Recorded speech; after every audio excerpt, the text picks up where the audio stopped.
Hello hi అండి, good morning. ఈరోజైతే పొద్దున మా పిల్లలు ఎందుకు ప్లేట్ పట్టుకున్నారనుకుంటారు. ఈరోజైతే శ్రీకృష్ణ జన్మాష్టమి అనమాట. సో అందువల్లే నేను 9 o'clock అయిపోయింది అన్నీ చేసేటప్పటికి. వాళ్ళు ఏం కూడా తినలేదు ఆకలి వల్ల. అలాగైతే ప్లేట్ పట్టేసుకోండి ఏదైనా ఇవ్వు మమ్మీ అనేసి వాళ్ళైతే తినేసారు మ్యాగీ. తర్వాత పూజ అయితే చేసుకున్నాం, ఇంట్లో కూడా పూజ అయిపోయింది. గుడికి అయితే వెళ్ళామన్నమాట. ఇంకా జన్మాష్టమి కదా, పిల్లలకు కూడా అలా రెడీ చేసి అయితే పట్టుకొని వెళ్ళాను. వాళ్ళకు కూడా ఈరోజు హాలిడే అనమాట. ఇంకా మా అమ్మ వాళ్ళు కూడా ఈరోజే వస్తారు. సో అందువల్ల పనులన్నీ చేసుకొని ఇంకా వంట కూడా చేయాలి. అలాగనేసి గుడికి వెళ్ళేసి అయితే వచ్చేసి ఇంకా ఫోటోలు అవి అయితే తీసుకున్న తర్వాత ఈవినింగ్ అయితే మాకు దగ్గరలో ఉండే గుడిలో అయితే చాలా బాగా జరిగిందనమాట. ఇదిగోండి కృష్ణుడికి అయితే ఉయ్యాల్లో పెట్టి ఊపుతూ ఉన్నారు. ఇంకా మా పిల్లలు, నేను, మా అమ్మ అందరం కూడా ఊపామన్నమాట. బాబు అయితే అక్కడ కూర్చొని పోయాడు అలా ఊపుతూ.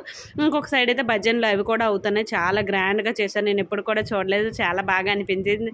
అన్ని చిన్న చిన్న ఉయ్యాలే కానీ ఇక్కడ బాగా పెద్ద ఉయ్యాలు 2 అయితే కట్టున్నారు. ఇంకో సైడ్ అయితే భజనలు కూడా అవుతూ ఉన్నాయి అనమాట. సో మీరు ఎలా చేసుకున్నారు జన్మాష్టమిని అయితే కామెంట్ చేయండి తప్పకుండా. ఇంకా మా అమ్మ, మా నాన్న